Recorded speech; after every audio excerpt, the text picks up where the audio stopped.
Hello, we're going to make a Christmas card today, and it's quite simple because remember, with Christmas cards, if you're making lots, you need to have a really simple idea, and we are going to make a present. Oh, that one's just fallen off. I'm going to put that down. I'd forgotten I hadn't glued that one on, but we're going to make a present like this one. Okay, a card like this. What shape is that we've got there? It's a rhombus. Okay, and that is what we're going to have. It might be also called a diamond, but it's a rhombus and all of its sides are the same. So you need to make yourself a rhombus template. I'm sure that you can print these off the internet, or you could draw one out of card. Now mine is 5 centimetres all that way because all of the sides are equal. So you can do that size and it fits on a card nicely, but you just need to basically check that you can get the whole shape on there. And we also need the pattern here, which can be either material, fabric, or it can be paper. Okay, so here's one done in paper and here's one done in fabric.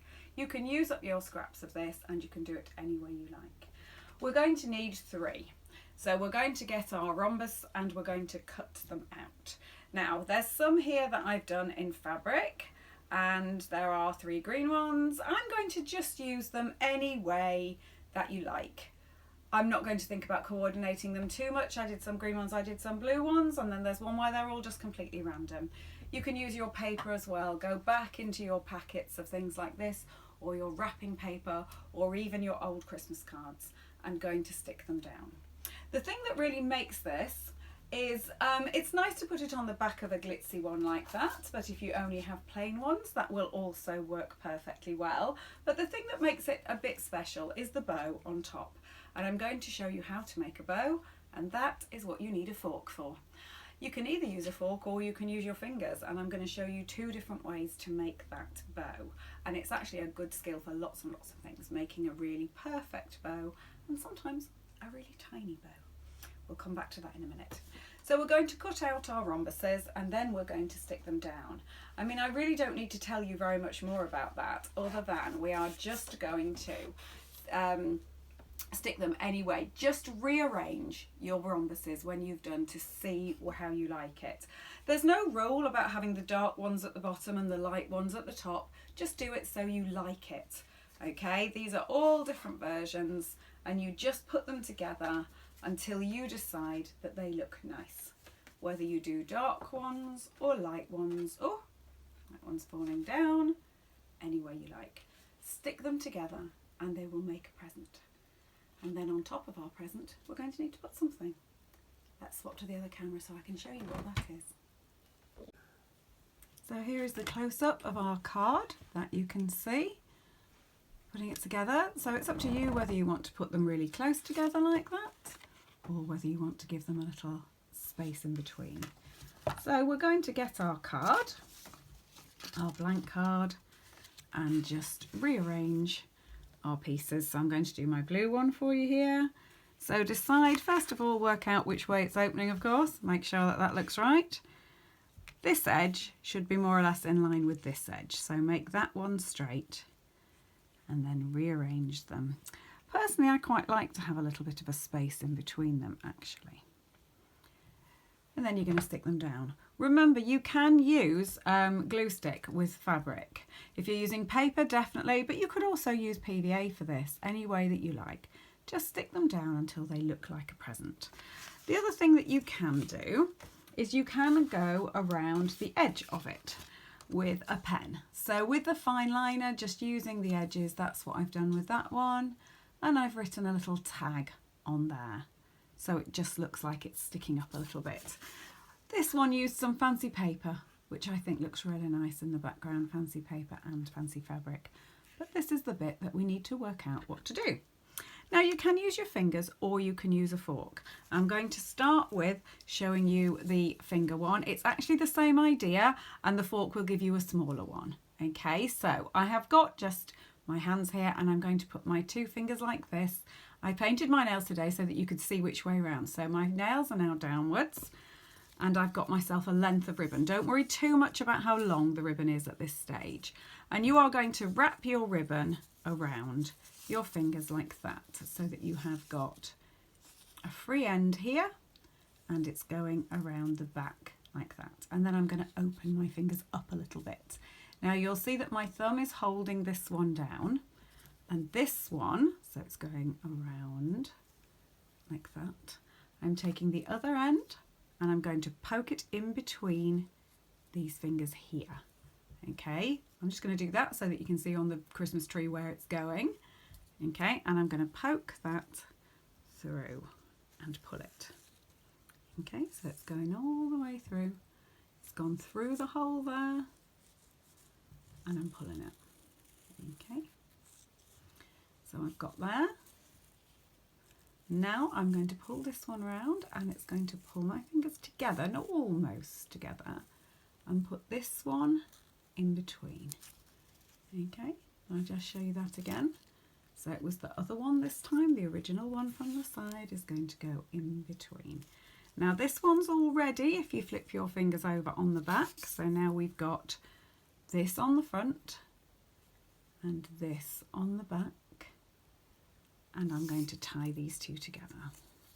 Now I have actually used my mouth when I've done this before because they need tightening up, and you've only got one hand at this stage, haven't you? So with my mouth, I'm going to hold one end and then just pull it. Okay, I know you couldn't see that as it went, but you're going to pull it like that, and then you're going to slip it off your fingers.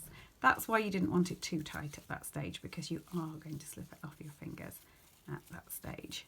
When you pull it together a little bit more, this is where sometimes it can go where the two edges are not even, so you just need to rearrange them. Okay, so make sure that they are as even as possible. You've got a front and a back, you can decide which one looks best, and then you would get your scissors and snip off your ends so that they look like an appropriate size. Now the more practice you do, the more you will get, so that you are not wasting quite so much ribbon. Okay, so you will know what length they are, but you will have your lovely little bow that looks like that. You'll see that one's pinging off a little bit, but it doesn't matter, because when I get my card now, I'm going to use my glue gun to put a little spot of glue right in the middle there, and then stick that down. Just hold it for a couple of seconds, and there we have it. Can you see the stringy bit coming off? Remember, we don't need to worry about those because they will pull off. Okay, and you have got a lovely looking present card. So if you want to make a tiny one, you can also do it with your fork. It's exactly the same technique. So we're going to wrap our fork with our ribbon like that. Just going around, wrap the fork like that.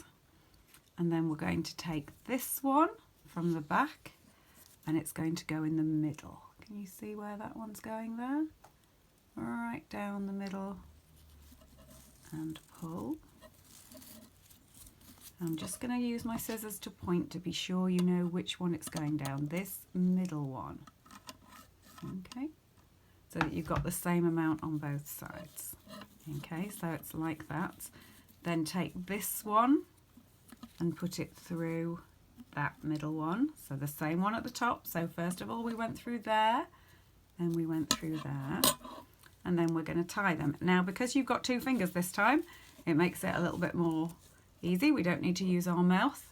Okay, flip it over and slide it off. Personally, I actually find it easier to do it on my fingers, but you do have a bit more use when you're use of your two hands when you're doing that. Now last time I just cut my ribbons off straight, but actually you can often end up with the ribbons fraying. So they traditionally have either that sort of a V on the end, or even just a diagonal cut. Either of those two will stop it from fraying. Okay, so you end up with that. So you have that nice clear front there, and then you are going to stick it down. So if I just went back to the blue one that we started with, which I haven't stuck down yet, but if you stuck down your blue one like that and you popped that on top, that would look really lovely.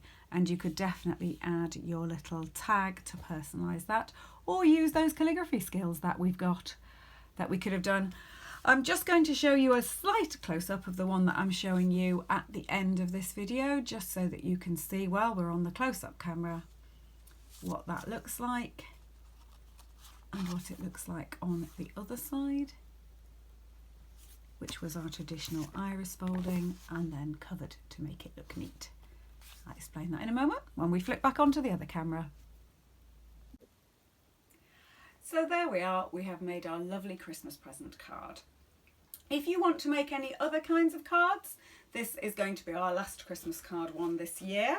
There are also this very simple idea of iris folding, and I'm going to just direct you right back to the first video right in the beginning of all of our YouTube channel that shows you how to do iris folding. This is a very simple version, and that's another card idea that you could do too. The one at the beginning is a heart, but it's the same idea. So you then have different cards that you can make and send to those people that you love, those people that you know, those people that you want to say hello to at Christmas. Happy Christmas, everybody. See you soon.